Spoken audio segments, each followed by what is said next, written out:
बिस्मिल्लाहिर्रहमानिर्रहीम। अस्सलाम वालेकुम दोस्तों, एक नई वीडियो के साथ हाजिर हैं। चले अपनी वीडियो स्टार्ट करते हैं। लगता ऐसे है कि ताइवान के अंदर मसले मसाइल जो हैं वो बढ़ते जा रहे हैं। यूक्रेन की जंग भी बिल्कुल ऐसे ही लगी थी। शुरू के अंदर रूस ने सिर्फ यूक्रेन से ये कहा कि आप नेटो फोर्सेस को ज्वाइन ना करें, बातचीत के जरिए से बात हल करने की कोशिश करते हैं। लेकिन यूक्रेन का जो सदर था वो इस बात पर बजिद था कि उसने नेटो को ज्वाइन करना है, उसने EU को ज्वाइन करना है। और नेटो को ज्वाइन करने का मतलब ये था कि अमेरिका की फोर्सेज, अमेरिका के टैंक्स, अमेरिका के मिसाइल्स जो हैं वो यूक्रेन के अंदर आ सकते हैं। और ऐसी सूरत के अंदर अमेरिकन मिसाइलों और रूस के कैपिटल मॉस्को का जो फासला था वो इंतहाई कम हो जाना था, जिसकी वजह से रूस ने जो है वो प्रीएम्प्ट किया और उसने यूक्रेन के ऊपर हमला कर दिया। अब यही मसले मसाइल जो है हमें ताइवान के अंदर देखने को मिल रहे हैं, जो कि दुनिया एक बात कर रही थी कि चाइना जो है वो ताइवान के मसले को आराम से हल करना चाहता है। लेकिन अमेरिका लगता है वॉर को भी जो है वो फास्ट ट्रैक करने के चक्करों में है। नैन्सी पेलोसी जो कि अपनी अमेरिकन प्रेसिडेंट की बात भी नहीं सुन रही और वो वहां पे चली गई। अब पता चला है कि तकरीबन 40 फाइटर जेट्स ने उस एक नैन्सी पेलोसी के जहाज को जो है वो एस्कॉर्ट किया हुआ था। अब 40 जहाजों का मतलब जो है वो आप कह सकते हैं कि 2 से 2.5 स्क्वाड्रन जो है वो उस एक खातून के जहाज को एस्कॉर्ट कर रहे थे। डेफिनेटली ये जहाज जो है ये अमेरिका के एयरक्राफ्ट कैरियर से उड़े होंगे।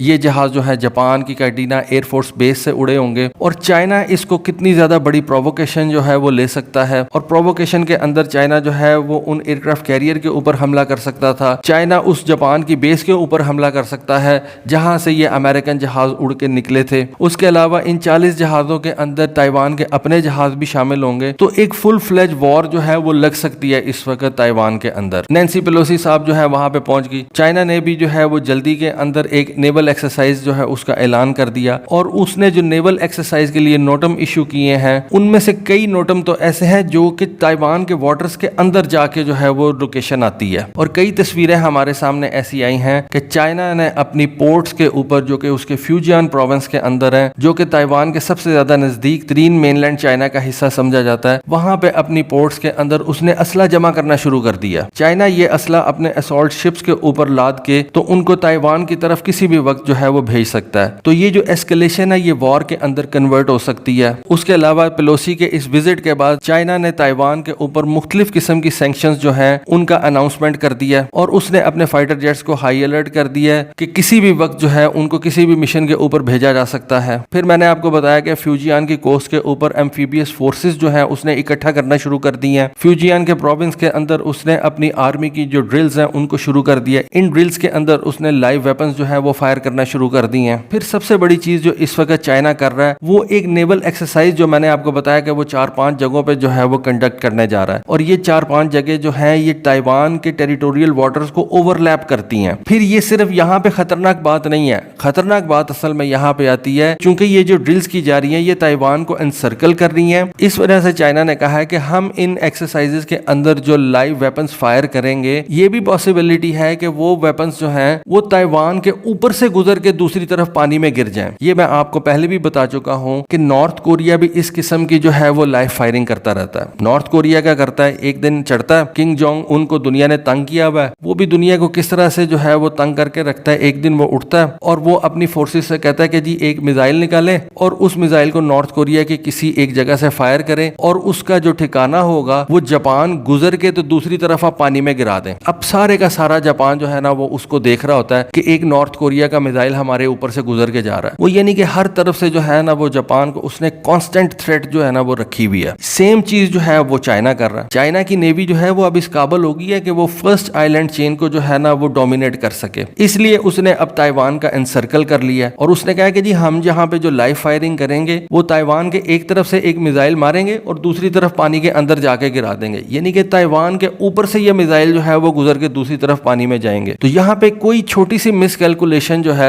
वो एक बड़ी जंग के अंदर कन्वर्ट हो सकती है। दूसरा, जैसा कि मैंने आपको बताया कि ये जो एक्सरसाइज चाइना कंडक्ट करने जा रहा है ये ताइवान को उसने एनसर्कल किया हुआ है। ताइवान इसको अपनी नेवल ब्लॉकेड जो है वो भी कंसिडर कर सकता है। अब जब आप किसी कंट्री की नेवल ब्लॉकेड करते हैं ना तो ये एक्ट ऑफ वॉर होता है। एक्ट ऑफ वॉर जो होता है इट मींस कि आपने वो जंग लगा दी है। अब इस चीज को ताइवान किस तरह से परसीव करता है, अमेरिका किस तरह से इस चीज को जो है वो लेता है, वो हमें नहीं पता। जब ये एक्सरसाइज कंडक्ट होगी और चाइना अपने वॉरशिप से कोई मिसाइल वगैरह या कोई और वेपन जो है वो फायर करेगा और 5 तरफ से करेगा, तो ताइवान इसको अगर नेवल ब्लॉकेड ले लेता है तो ताइवान जो है वो भी रिटेलिएट कर देगा। तो एक नैन्सी पेलोसी के विजिट ने ना इस एरिया को भी जो है वो जंग के अंदर कन्वर्ट कर देना। फिर उसके अलावा मैं आपको एक और बात बताता हूँ कि ताइवान ने भी अपनी तैयारी जो है उसको स्टार्ट कर दी है। ताइवान ने कुछ तस्वीरें जो है उनको शाया किया है और उन तस्वीरों के अंदर हम देख सकते हैं कि ये तस्वीरें जो है ये गारों के अंदर F-16 खड़े हुए हैं, यानी कि ताइवान ने ये कोई अंडरग्राउंड बंकर्स जो है वो बनाए हुए हैं। यहाँ पे उन्होंने अपने F-16 को जो है ना वो वेपन्स के साथ इक्विप करना शुरू कर दिया। अब वेपन्स आप देख लें, यहाँ पे ये AMRAAM हमें नजर आ रहा है, ये हार्पून मिसाइल हमें नजर आ रहा है, साइड वाइंडर मिसाइलों के साथ अपने F-16 जो है उन्होंने लेस करना शुरू कर दिए हैं। ये जो लोकेशन आपको नजर आ रही है ये कोई अंडरग्राउंड केव है, ये जिसको आप अंडरग्राउंड बंकर्स वगैरह कहते हैं। वहां पे उन्होंने अपने F-16 जो है वो छुपा के रखे हुए हैं ताकि अगर चाइना कोई सरप्राइज अटैक करते तो हमारी एयर बेसिस जो है अगर वो क्रिपल हो भी जाए तो हमारे पास ये जो F-16 हैं या कोई और दूसरा तीसरा असला जो है उनको उन्होंने केव्स के अंदर रखा हुआ है, अंडरग्राउंड बंकर्स के अंदर रखा हुआ है। वहां पे उन्होंने ये F-16 जो है इनके ऊपर ये हार्पून मिसाइल लगाना शुरू कर दी है। हार्पून मिसाइल लगाने का क्या मतलब है? ये एंटीशिप मिसाइल है, ये चाइना के वॉरशिप्स के ऊपर वो जाके मारेंगे, खुद बहुत जंग लग जाएगी। कोई एक मिसकैलकुलेशन, चाइना का एक वॉरशिप जो है वो एक मिसाइल मारता है और ताइवान ने उसको मिसकैलकुलेट करके एक हार्पून मिसाइल उस शिप के ऊपर मार दिया तो खुद बहुत जंग लग जाएगी। फिर इस वक्त अमेरिका का Ronald Reagan carrier strike group जो है वो भी इस वक्त इन्हीं पानियों के अंदर फिर रहा है। अमेरिका की मरीन कॉर्प्स का जो एक USS ट्रिपोली है वो भी यहाँ पे इस वक्त फिर रहा है। एक जहाज के ऊपर F-35B जो है वो उन्होंने रखे हुए हैं, तो 5th जनरेशन जहाज जो है वो भी अमेरिका थिएटर के अंदर ले आया। दूसरी तरफ PLA नेवी ने क्या काम किया है कि उन्होंने अपने दोनों एयरक्राफ्ट कैरियर जो इस वक्त ऑपरेशनल है, लायोनिंग और शेंडोंग, इन दोनों को उन्होंने अपनी होम पोर्ट से जो है वो निकाल दिया। यानी कि चाइना की नेवी ने इन दोनों एयरक्राफ्ट कैरियर्स को हाई सीज के अंदर भेज दिया है। तो जितने ज्यादा वॉरशिप्स जो है वो आमने सामने होंगे, एस्केलेशन जो है वो वॉर के अंदर कन्वर्ट हो सकती है। तो ये एक विजिट जो है ना ये पूरी दुनिया के अंदर तबाही लेके आ सकता है। पूरी दुनिया की सप्लाई चेन जो है ना वो डिसरप्ट हो सकती है। फिर जिस तरह से यूक्रेन की जंग के बाद मुख्तलिफ ममालिक के ऊपर दबाव डाला गया कि आप रूस के खिलाफ बयान दें, आप यूक्रेन के हक में बयान दें, आप हमारी साइड पे खड़े हो जाएं, तो ये जो ताइवान के ऊपर अगर जंग लग गई तो इसके बाद भी फिर उस तरह से जो है वो दबाव डाला जाएगा कि अब आप जो है वो ताइवान के हक में बात करें, आप चाइना के खिलाफ बात करें, तो मसले मसाइल वहां पे छोटे ममालिक को जो है वो पड़ जाएंगे। तो अमेरिका को तो सूट करती है जंग,